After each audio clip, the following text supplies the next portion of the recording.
नमस्कार भक्तों, जय श्री राम, हर हर महादेव, श्री शिवाय नमस्तुभ्यम। स्वागत है आप सभी का अपने YouTube चैनल में। फाल्गुन मास की ढेर सारी शुभकामनाएं। फाल्गुन का महीना आप सभी भक्तों के जीवन में खुशियां ही खुशियां लाएं।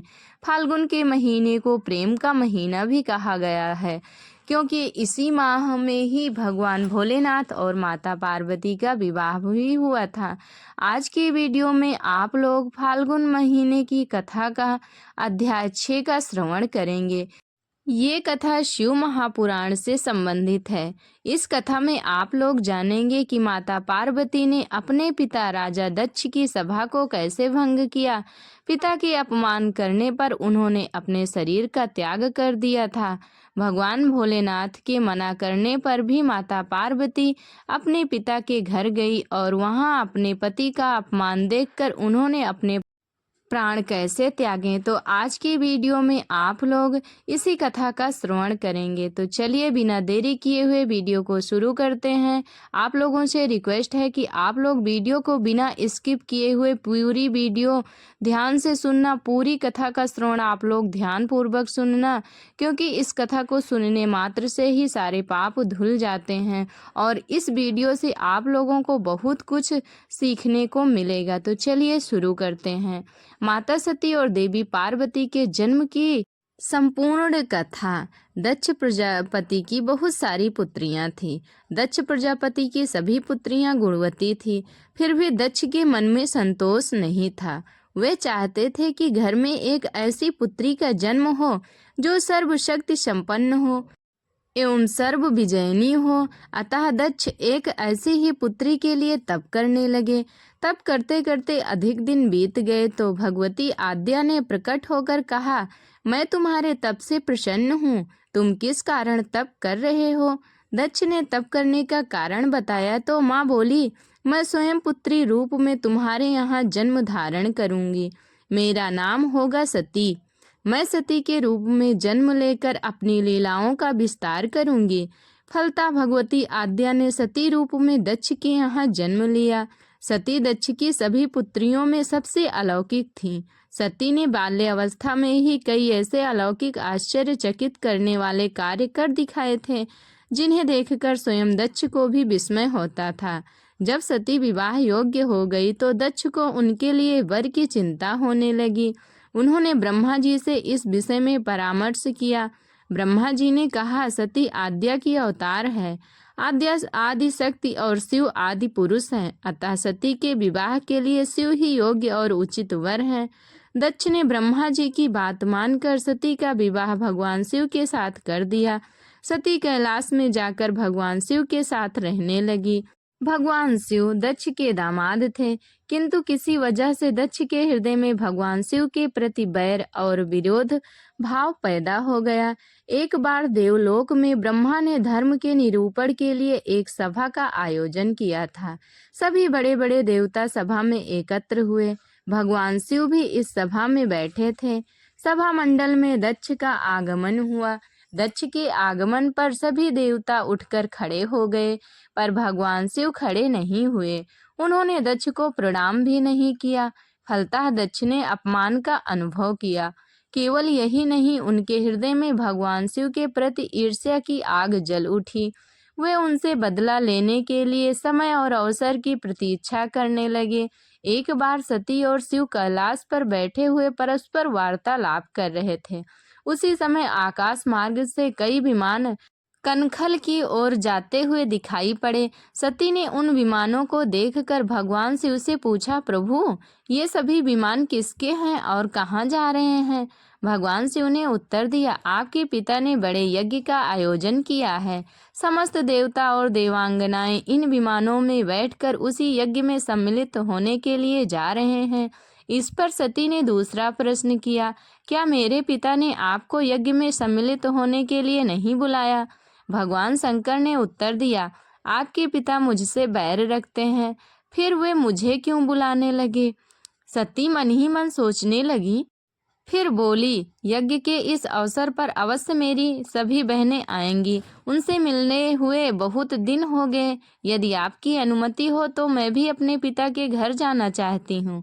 यज्ञ में सम्मिलित हो लूंगी और बहनों से भी मिलने का सुअवसर मिलेगा। भगवान शिव ने उत्तर दिया, इस समय वहां जाना उचित नहीं होगा। आपके पिता मुझसे बैर रखते हैं, हो सकता है वे आपका भी अपमान करें। बिना बुलाए किसी के घर जाना उचित नहीं होता है। इस पर सती ने प्रश्न किया, ऐसा क्यों? भगवान शिव ने उत्तर दिया, विवाहिता लड़की को बिना बुलाए पिता के घर नहीं जाना चाहिए, क्योंकि विवाह हो जाने पर लड़की अपने पति की हो जाती है, पिता के घर से उसका संबंध टूट जाता है। लेकिन सती पीहर जाने के लिए हठ करती रहीं, अपनी बात बार बार दोहराती रहीं। उनकी इच्छा देखकर भगवान शिव ने पीहर जाने की अनुमति दे दी। उनके साथ अपना एक गढ़ भी भेज दिया। उस गढ़ का नाम वीरभद्र था। सती वीरभद्र के साथ अपने पिता के घर गईं। घर में सती से किसी ने भी प्रेम पूर्वक वार्तालाप नहीं किया। दक्ष ने उन्हें देखकर कहा, तुम क्या यहाँ मेरा अपमान कराने आई हो?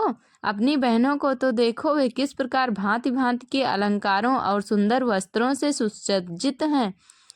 तुम्हारे शरीर पर मात्र बाघंबर है। तुम्हारा पति शमशानवासी और भूतों का नायक है। वह तुम्हें बाघंबर छोड़कर और पहना ही क्या सकता है? दक्ष के कथन से सती के हृदय में पश्चाताप का सागर उमड़ पड़ा। वे सोचने लगी, उन्होंने यहाँ आकर अच्छा नहीं किया। भगवान ठीक ही कह रहे थे, बिना बुलाए पिता के घर भी नहीं जाना चाहिए। पर अब क्या हो सकता है, अब तो आ ही गई हूँ।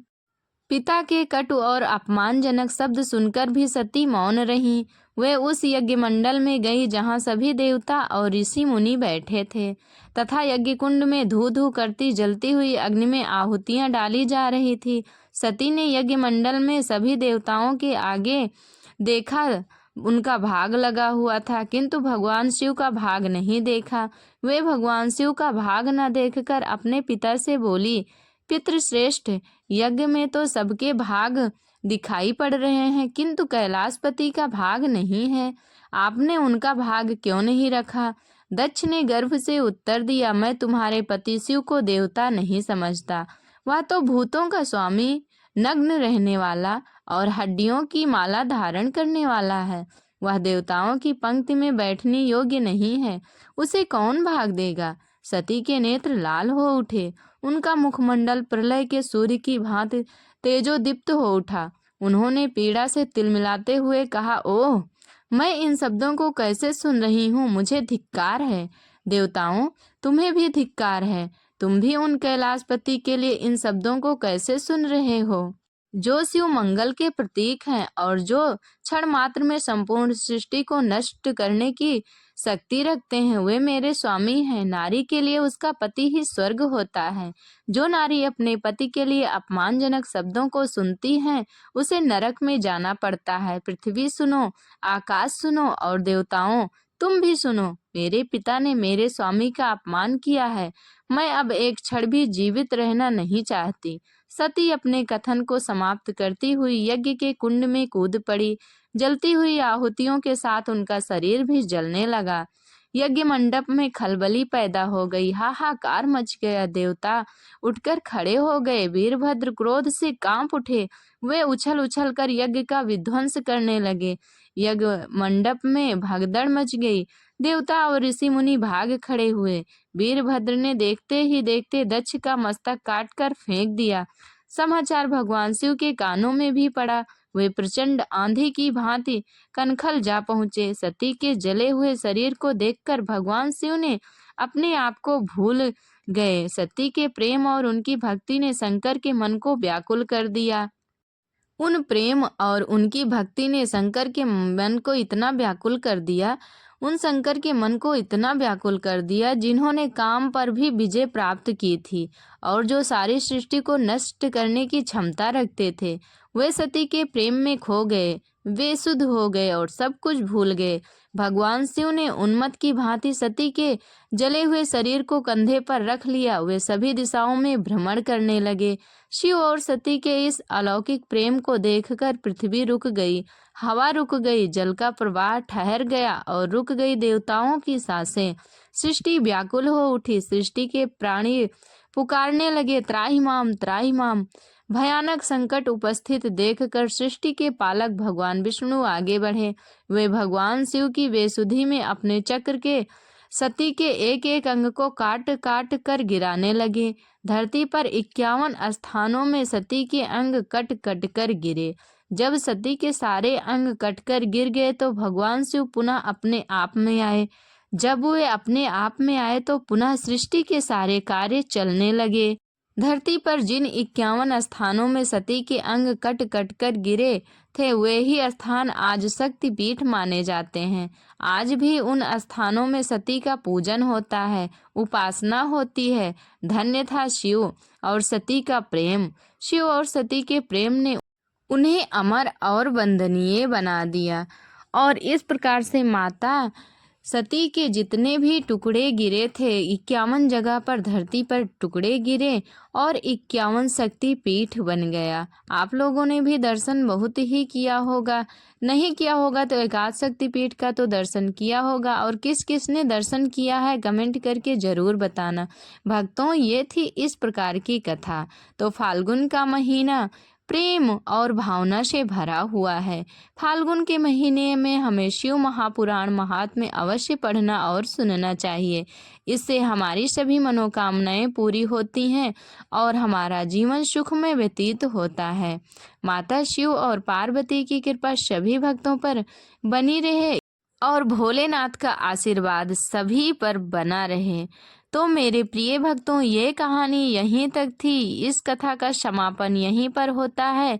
मिलेंगे कल फिर से फाल्गुन मास कथा का अध्याय 7 लेकर। फाल्गुन का महीना प्रेम और भावना से भरा होता है, इसलिए फाल्गुन के महीने में हमें शिव महापुराण महात्म्य अवश्य ही सुनना चाहिए। भक्तों, वीडियो अच्छी लगी हो, कहानी अच्छी लगी हो माता पार्वती और शिव शंकर की, तो वीडियो को लाइक कर देना। चैनल पर नए हैं तो सब्सक्राइब कर देना, बेल आइकन को प्रेस कर देना ताकि हमारी वीडियो का हर नया नोटिफिकेशन सबसे पहले आप लोगों तक पहुँचे। चलिए अब चलते हैं, फिर कल मिलेंगे नई नई जानकारी के साथ। तब तक के लिए हमारे साथ प्रेम से बोलिए हर हर महादेव, श्री शिवाय नमस्तुभ्यम। माता पार्वती की कृपा सभी भक्तों पर बनी रहे, इसी मनोकामना के साथ ये वीडियो यहीं तक। प्रेम से बोलिए श्री शिवाय नमस्तुभ्यम। ओम पार्वती पतये नमः।